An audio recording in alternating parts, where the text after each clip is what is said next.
ഈ വാർത്ത നിങ്ങൾക്കായി സമർപ്പിക്കുന്നത് ഇത് ഉപയോഗിച്ചാൽ മതി. ഹരിതാറ്റോ ദഹനത്തിനും ആരോഗ്യത്തിനും ബെസ്റ്റാ. ഗർഭിണിയായ യുവതിയെ ഭർതൃവീട്ടിൽ ജീവനൊടുക്കിയ നിലയിൽ കണ്ടെത്തി. വെള്ളാങ്ങല്ലൂർ കാരുമാത്ര നെടുങ്കോണം വലിയകത്ത് നൌഫലിന്റെ ഭാര്യ 23 വയസ്സുള്ള ഫസീലയെയാണ് ഭർതൃവീട്ടിൽ ചൊവ്വാഴ്ച മരിച്ച നിലയിൽ കണ്ടെത്തിയത്. സംഭവത്തിൽ ഭർത്താവ് നൌഫലിനെ പോലീസ് കസ്റ്റഡിയിലെടുത്തു. ഭർതൃപീഡനത്തെ തുടർന്നാണ് യുവതി ജീവനൊടുക്കിയതെന്നാണ് വിവരം. ഇന്നലെ ഭർതൃവീട്ടിലെ ടെറസിലാണ് യുവതി തൂങ്ങി മരിച്ച നിലയിൽ കണ്ടെത്തിയത്. 1.5 വർഷം മുൻപായിരുന്നു ഇരുവരുടെയും വിവാഹം. കാർഡ്ബോർഡ് കമ്പനിയിലെ ജീവനക്കാരനാണ് നൌഫൽ. ദമ്പതികൾക്ക് ഒരു കുഞ്ഞുണ്ട്. ഫസീല 2ാമത് ഗർഭിണിയായിരുന്നു.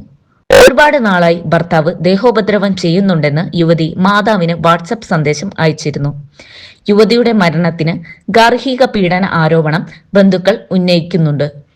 ഗർഭിണിയായിരുന്ന സമയത്ത് നൌഫൽ ഫസീലയെ ചവിട്ടിയിരുന്നു. 2ാമത് ഗർഭിണിയായത് അറിഞ്ഞതിന് പിന്നാലെയാണ് ഇയാൾ യുവതിയെ ക്രൂരമായി മർദ്ദിച്ചിരുന്നതെന്ന് ഫസീലയുടെ മാതൃസഹോദരൻ നൌഷാദ് പറഞ്ഞു.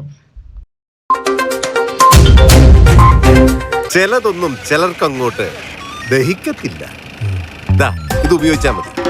ഹരിതാറ്റോ ദഹനത്തിനും ആരോഗ്യത്തിനും ബെസ്റ്റാ.